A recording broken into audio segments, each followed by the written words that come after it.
ராயன் திரைப்படத்தோட free ticket டெய்லியும் ஒருத்தருக்கு ஃப்ரீயாக கொடுக்கப்படுகிறது. அதுக்கு நீங்கள் என்ன பண்ணணும்னா, மேலே தெரிகிற இன்ஸ்டாகிராம் ஐடிக்கு ஃபாலோ பண்ணிவிட்டு #ராயன் அப்படிங்கிற ஒரு மெசேஜை லீவ் பண்ணணும். நீங்களும் டிக்கெட் வின் பண்ண வாய்ப்புகள் இருக்குது. சூர்யா ரசிகர்கள் எல்லாருக்குமே ரொம்ப ரொம்ப முக்கியமான விஷயத்தை பற்றி தான் பேச போகிறோம். இன்டர்நெட்டில் சூர்யா அவர்களை ட்ரோல் செய்து கொண்டு வருகிறார்கள். இதை பற்றி டீட்டெயிலாக தான் பேச போகிறோம். எதுக்கு ட்ரோல் செய்கிறாங்க அப்படிங்கிற விஷயத்தை பற்றி பேச போகிறோம். அதுக்கு முன்பு சூர்யா அவர்களுக்கு இனிய பிறந்தநாள் வாழ்த்துக்கள். இன்றைக்கு மாதிரி என்றைக்கும் செம்ம ஹாப்பியாக இருக்கணும். ஸோ நிறைய வெற்றி திரைப்படங்களை கொடுத்து தமிழ் சினிமாவுக்கு பெருமை சேர்க்கணும். ஸோ மெயின் மேட்டருக்குள்ளே போயிடலாம். ஸோ சூர்யா அவர்களோட பிறந்தநாளை முன்னிட்டு இன்றைக்கி நிறைய அப்டேட் வரப்போகிறது. ஒன்று கங்குவா திரைப்படத்தோட ஃபஸ்ட்டு சிங்கிள் இன்றைக்கி கரெக்டாக ஒரு 11 மணிக்கு ரிலீஸ் பண்ணுறாங்க.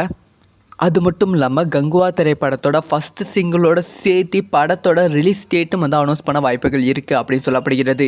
இது எல்லாமே தாண்டி நேற்று நைட் அஃபிஷியலாக சூர்யா அவர்களோட தன்னோட 44வது திரைப்படத்தோட கிளிம்ஸ் வீடியோ ரிலீஸ் பண்ணியிருக்காங்க. அந்த திரைப்படத்தை கார்த்திக் சுப்புராஜ் அவர்கள் தான் டைரக்ட் பண்ணுறாங்க. ஏற்கனவே இந்த திரைப்படத்தோட அனௌன்ஸ்மெண்ட் கிளிம்ஸ் வீடியோ ரிலீஸ் பண்ணியிருந்தாங்க. அந்த வீடியோ நிறைய பேர் ட்ரோல் செய்திருந்தார்கள். முக்கியமாக சூர்யா அவர்களோட லுக்கை வச்சு நிறைய மீம்ஸ் கிரியேட் பண்ண ஆரம்பித்தாங்க. ஆனால் இந்த ஒரு வீடியோ அப்புறம் புது கேங்ஸ்டர் தமிழ் சினிமாவுக்கு வர போகிறாங்க. கார்த்திக் சுப்புராஜ் அவர்கள் கொடுக்க போகிறாங்க. ரொம்ப ரொம்ப ரொம்ப சூப்பரான கேங்ஸ்டராக இருக்க போகிறது. இந்த கிளிம்ஸே அவ்வளோ வெறித்தனமாக இருக்குது. சூர்யா அவர்களோட கம்பேக் ஸ்டார்ட் ஆகி விட்டது அப்படின்னு சொல்லி பயங்கரமாக கொண்டாடி கொண்டு வருகிறார்கள். ஸோ இதை பற்றி உங்களோட ஒப்பீனியன் என்ன அப்படிங்கிற விஷயத்த மறக்காமல் கமெண்ட்டில் லீவ் பண்ணிட்டு போங்க.